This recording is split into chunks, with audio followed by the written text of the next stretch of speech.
take me by the hand, oh baby, take me by the hand. Passamos de 44 minutos. Zé Alcino entrou na área, boa jogada, chance do gol! Gol!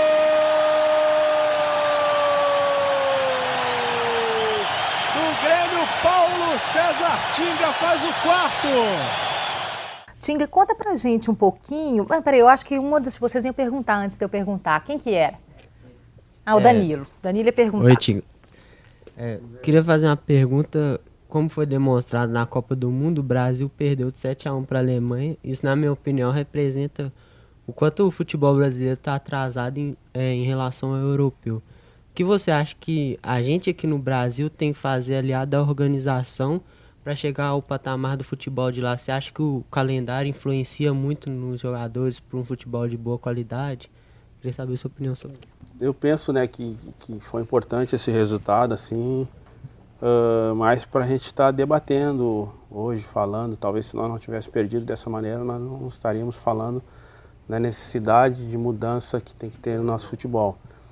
E acredito que essa mudança não tem uma solução só, né? Tem que algumas coisas caminharem junto, né? A própria organização, calendário, nós temos um calendário praticamente diferente de todo, na maioria do mundo ou da Europa, principalmente, que hoje a gente tem como referência.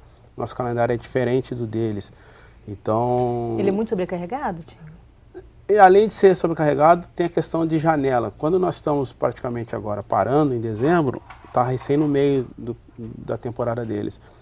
E quando nós estamos no meio da nossa, que é em junho, acabou a deles e eles estão na janela de transferência. Então, no meio do nosso campeonato, praticamente, no meio do nosso ano, eles vêm e compram nossos jogadores e levam muitos jogadores porque está numa janela de transferência deles. É mesmo, muito jogador brasileiro vai para a Europa. E a própria lei, do jeito que está hoje, o jogador ele sai muito fácil. Então, talvez nós temos, teoricamente, e também se fala muito nos campos, uma qualidade diferente no nosso futebol, porque hoje o jogador bom, ou um pouco acima da média, ele não fica um ano no Brasil, o pessoal já leva. Então, se nós pudéssemos manter o máximo de jogadores dentro do nosso país, com certeza nós seríamos o melhor campeonato do mundo. Porque se tu pegar, a maioria dos times lá estão bons ou estão na ponta da Europa porque tem jogadores brasileiros. Agora, Tinga, aproveitando a pergunta do Danilo, uma pergunta que eu até estava conversando com os meninos antes do programa começar, o futebol brasileiro está em crise, né? Embora a gente não ache. Em crise de público, os ingressos muito inacessíveis, as pessoas com dificuldade de ir ao campo, sem falar outros fatores, né? Violência. A gente também não pode querer que o futebol seja aquilo que o país não tem sido nos últimos anos. Nós temos dificuldade em todas as áreas, principalmente nessa parte de violência. Então não podemos querer que no estádio de futebol nós vamos ser civilizados, comportados, sendo que a gente não é no dia a dia. Nós temos que inverter. O futebol ele tem que ser só um reflexo daquilo que está acontecendo na sociedade. Então, o futebol tem sido isso, um reflexo daquilo que acontece no dia a dia. Então, penso que nós não podemos começar pelo futebol. Nós temos que começar pela escola, começar pelo governo, começar pelas políticas, né? Enfim. Você tem um trabalho, não tem, com o futebol, um trabalho social? Eu tenho um trabalho social, mas na verdade não é voltado somente ao futebol. O futebol é mais uma ferramenta. Eu tenho um trabalho onde eu sou diretor, tenho um presidente, eu sou o primeiro diretor, né? Que se chama Esporte Clube Cidadão. É numa favela que é no Morro Santana, em Porto Alegre também.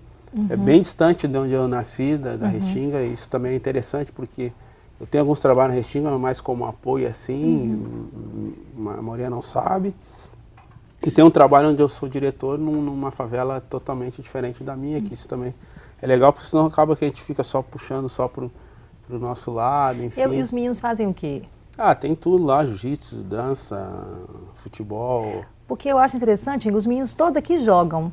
E eles estavam me contando, Danilo, conta pra gente, o Danilo é o capitão do time deles, que foi uma iniciativa do partido do diretor da escola, né? Pegou uma quadra que estava lá, os meninos que jogavam numa quadra no bairro Bom Jesus. Lá né? no bairro onde a gente mora, primeiro é o Rômulo, professor Rômulo, um abraço pra ele. Dá um pontinho pra ele, hein, professor Rômulo.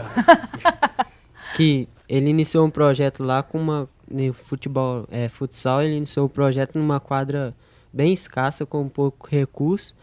Aí ele aí ele era professor de educação física na escola, e todo mundo já gostava dele, aí ele se elegeu como diretor, e buscou os meninos que ele jogava lá na quadra, buscou para levar para a escola. Aí os meninos estudavam e ele estava lado a lado acompanhando. Aí o projeto foi coroado ano passado como a gente sendo a primeira escola estadual de Belo Horizonte a ser campeã dos Jogos Escolares aqui, a primeira escola estadual. Aí nós fomos disputar o Mineiro, aí nós chegamos na final, só que infelizmente a gente perdeu, mas foi uma bela trajetória que a gente teve com ele. Legal, Um né, projeto super Tinga? bacana.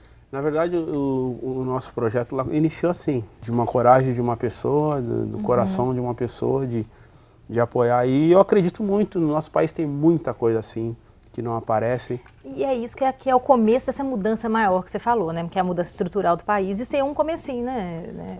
Eu acredito muito nesses verdadeiros ídolos, né? Então nós temos no nosso país uma conotação assim de exaltar muito O que não tem... o que na verdade é bom para mim, entendeu? Somente para mim. Eu ser um atleta profissional, diretamente é bom para mim e para minha família, se eu cuidar da minha família ainda. E se eu tiver o coração de cuidar de outros projetos, aí é plus, não é obrigação. Mas tem outros trabalhos profissionais, como um professor, um médico, um próprio policial, se fosse bem remunerado e bem treinado, ele é o mais importante que a minha profissão. São heróis também, né, Tinga? Eles são mais heróis que eu, com certeza. Eles estão doidos para perguntar, olha. Prazer em falar com você. Eu queria fugir um pouquinho do assunto do futebol e falar mais sobre aquilo que você sofreu lá fora quando o Cruzeiro foi jogar, do racismo. Como foi para você? Bom, para mim, como para qualquer um, não é nada confortável, nada agradável. É muito chato, é uma falta de educação. Mas eu tenho certeza, assim como vocês, por vir de periferia, de muita dificuldade, a gente sabe que o preconceito social, isso é a minha visão, ele é mais gritante até que o racial. A gente sofre com a condição de não ter as coisas, uma condição de morar numa favela, de morar num bairro. A gente vive isso diretamente, diariamente. Então, por ser criado num bairro pobre, ainda negro, a gente vem praticamente, né, convivendo com isso a vida inteira. Então, com certeza, quando aconteceu comigo aquilo ali, não era a primeira vez que tinha acontecido. A gente fica chateado, sabe que é uma ignorância, mas a nossa caminhada ela tem que continuar, né? E eu acho mais importante disso é a gente nunca responder com revanchismo, com agressividade. Em 3 segundos após acontecer, já tinha uma imprensa para me perguntar e eu peguei simplesmente um gancho do que ele falou. Como é que você recebeu essa reação da torcida local? Pô, cara, a gente fica muito chateado, né? A gente tenta esquecer ali dentro, a gente tenta competir, mas a gente fica um bocado chateado de acontecer isso em pleno 2014, né? Acontecer uma coisa dessa, um país tão próximo da gente. Se pudesse não ganhar nada e ganhar esse título contra o preconceito, eu trocaria todos os meus títulos por uma igualdade em todos os lugares, todas as áreas, todas as classes. Abriu um espaço para uma campanha muito forte contra o racismo, né? Teve o hashtag Fechado com Tinga, a Dilma se posicionou, os ministros e tudo mais. Exatamente, talvez eu não fui primeiro, isso acontece toda hora, e já aconteceu mais de 20, 30 casos antes do meu, mas eu acredito que o diferencial foi exatamente isso. Foi um grande passo na luta contra o racismo. Ô, gente, vamos para um intervalo rapidinho, que os meninos querem perguntar mais, e Geração volta já já.